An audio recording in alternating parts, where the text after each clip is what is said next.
Well, good evening, Stefan. Hey.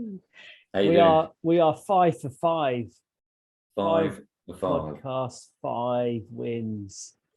It's good, And isn't it? have we decided that we're not doing one on Wednesday after the Liverpool game? Yeah, it might be interesting to see how that goes. It's a free hit, is it not? That's what it feels like. No, Mm. no one will be expecting us to win, but given the form we're showing, I don't know if anyone would be too surprised if we got something out of the game. However, I don't expect to get anything out of the game. Liverpool are on as good a run, if not better run, than we are. So 8 consecutive wins. yeah, Just we could have played them at a better time in the season. Yeah, but it's because we won today. We are sitting in fourth, outright in fourth. We're 1 point ahead of United with 3 games in hand on them. Yeah. It is a free hit. Spurs are 6 points behind us with the game in hand on them. They also play on Wednesday night. They play away at Brighton, and I know Brighton aren't in a great run of form, but that could be a bit of a banana skin for them. Yeah. But it just feels like a free hit. But we could not possibly be going into this Liverpool game in better form. Yeah. And that's like I just you have the fatalist in me, the what's his name? Who wrote Jude the Obscure? The Arsenal fan in the you. Arsenal fan, yeah. The Thomas Hardy, not Thomas Hardy, yeah, the Thomas Hardy in me. Yeah. The fatalist. It's like I just worry about a defeat and how the team will react to it. But having said that, we lost to Man City and had a pretty strong reaction since 5 wins in a row, or did we draw against Burnley straight after the Man City game? And what marked out that we lost to Man City at the start of the season, and then we lost to Man City in January on New Year's Day. There's 2 ways of losing. At the start of the season, it was capitulation. It was rubbish. It was nonsense. But on New Year's Day, it was an injustice. The injustice helped, but it was valiant as well. And everyone came away playing, you did what you could, kind of thing. And as long as they put in a similar kind of performance, I don't mind Arsenal losing if I feel that the team has tried the best they can and performed to the best of their ability. It should be a case of, if a team beats us, they need to be good to beat us. Yeah, let them earn it. Yeah, exactly. As long as they earn it, then fine. And Liverpool will, because Liverpool are a class above. Of course they are. Yeah. And they've got, Salah, who's arguably the world's best player. Or did he go off injured in their game against? Well, my source tells me, and my source is fantasy football, is that his little icon has turned yellow. Yeah, so do they want to? I mean, it's a big game for Liverpool. Are they 3 points behind, or they're 3 points behind City, same games played. Yeah. So, and they've got a slightly better goal difference. So the only issue, us getting excited that Salah might not be playing. Yeah. Mane's all right. Jota has been an absolutely brilliant signing, and this new guy they've bought, well, he just looks incredible. Yeah, and who's going to be marking him? That'll be Cedric. Yeah. Who, in fairness, kept Harvey Barnes quiet today. Yeah, managed Harvey Barnes, or as I kept calling him, Ashley Barnes. The whole game, Ashley Barnes. I was so worried because that Pratt, who plays for Burnley, Ashley Barnes, has haunted as many a time. Yeah, I think that's what it is. Whereas Harvey Barnes looks like a very nice young man. He does, absolutely. I can't, I was kind of, worried about that matchup between Cedric and Harvey. I was going to say Ashley again, about Cedric and Harvey Barnes. But we haven't talked about the game yet. No. That was all right, wasn't it? It was bloody brilliant. And again, I know you've been really hooked into how much better the crowd have been, but I thought the atmosphere today was so positive and so, I don't know, just so good. Yeah, it was a joy to be there. It was brilliant. There was no toxicity at all. No. and you made the comment or the observation that a misplaced pass or was greeted by smiles on the pitch and like, well done, good effort, and the same in the stands. Yeah. And it's not always been like that. Yeah. And that makes a difference. And I think my response was the pressure, they're enjoying it. They're enjoying it. The pressure's off. They know the fans aren't going to get on their backs. A misplaced pass. I think we were chatting, and the other guy that was there, that they all seem like, they're young players, they're nice, but they're also good. They are very good. Yeah. Odegaard and Saka were just, or they are just, class. Oh, I think today Partey joined the party. Sorry, I had to say it. I thought he was brilliant. There was the penalty, right? The penalty decision. It was a Partey header.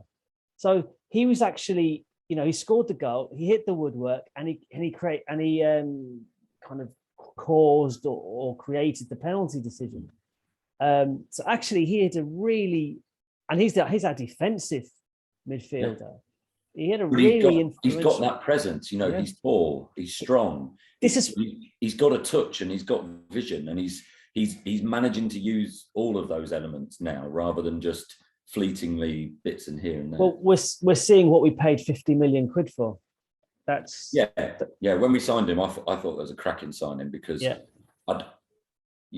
without any interest in the Champions League when we dropped out of it, there was something absorbing always about watching Atletico Madrid. Yeah. Watching them do this defensive, like Herculean effort, I just found really compelling. I could watch Dortmund, who play ridiculous, open football. I could watch, any number of teams who play something that's probably more pretty, but there's just something like Chiellini and that kind of defensive, just like celebrating an off the line clearance like a goal.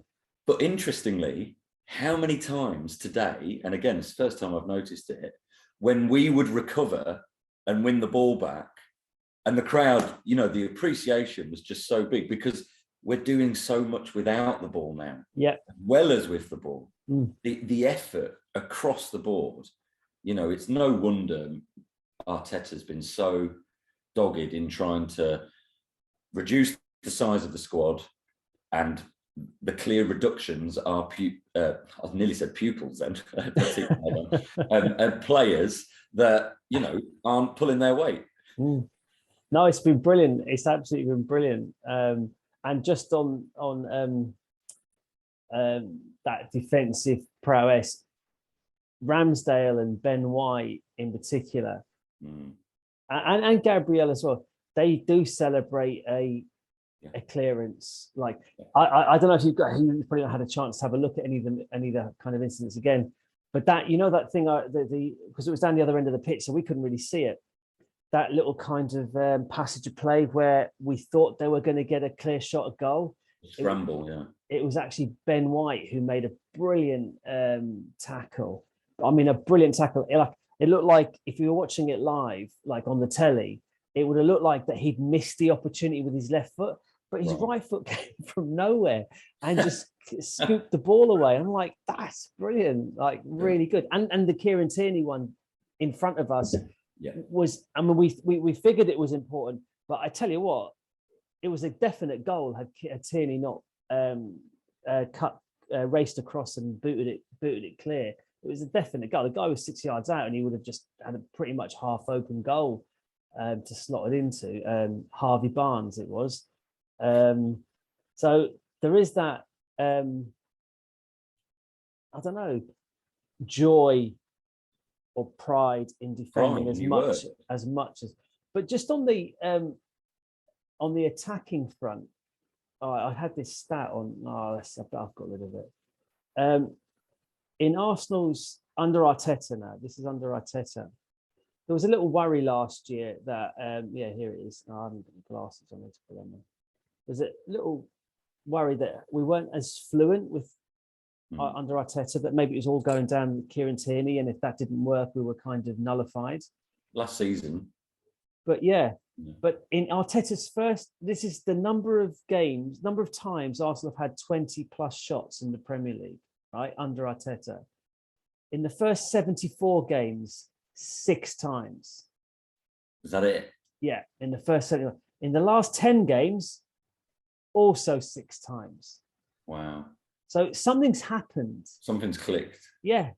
And do you know what's clicked? Martinelli? No.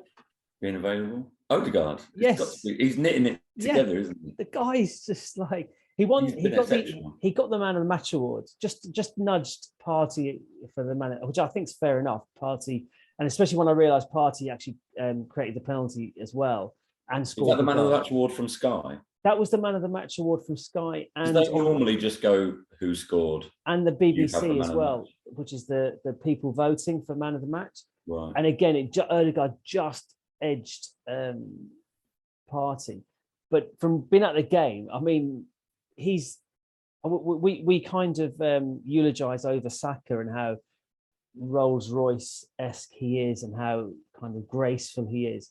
But you made the point or the observation again that with the ball, Odegaard is that. He's just, but without the ball, he's like a Rottweiler. He's like hassling and harrying and chasing. Someone described his performance today as Mesut Ozil with an engine. I think that's really good because he did have that sublime touch, that finesse on the ball. Yeah. But my God, whereas Ozil was kind of suffered the Chris Waddle analogy, the kind of laconic, lazy kind of stereotype, even though he often covered more ground than anybody else in the team. But there's ways of doing it. There's covering the ground with purpose, and that's what Odegaard looks like. He's got more purpose about. I love him. He's as well as sharing a first name with me. He's fast becoming my man crush on the football field because I just think he'd fit into the best Wenger teams, and if that's my new measure for quality of footballer. We haven't had Alexis Sanchez has probably been the best player in the Emirates era, like the most explosive player, if you like, the match winner player. Yeah, in the Emirates era, And sorry? In the Emirates era, definitely. Yeah, just in the Emirates era, yeah. Easy. And Ozil as well has probably been the more skillful, most talented individual, I guess. I suppose we had Fabregas for a bit. Yeah, absolutely. And unfortunately. Yeah. But it's like, but Odegaard, I mean, it's happening slowly, perhaps, but the guy's only 23. Is he 23 or 24? I can't remember. Something like that. But they're so young. They've got Odegaard's got 3 or 4 years of improvement. Yeah. This team have got 3 or 4 years of improvement together. Yeah. And Arteta seems like one of the things, I know he was credited with Raheem Sterling's kind of improvement at Man City. And one thing he has got seems to have that capacity to individually coach and get the best out of a player, see a player's potential and get the best out of that player. And I don't know what work he's done with Odegaard, but I cannot believe that we picked him up for 30 million quid without competition from Real Madrid. Well, I don't think Real Madrid fans can believe it either, because they've had, although they're doing pretty well in La Liga now, I think I haven't really followed too much European football. Their squad is a bit unsettled, and they're not the dominant force that they perhaps were with the Galacticos. And I was thinking on the way home as well, because I know how good Odegaard is and has been recently. What's Dani Ceballos up to now? I don't know. Obviously, he's essentially gone the other way, and he didn't feature. I watched Real Madrid PSG in the week, which was again another absorbing watch, but he didn't feature. Do you know what was really funny in that game?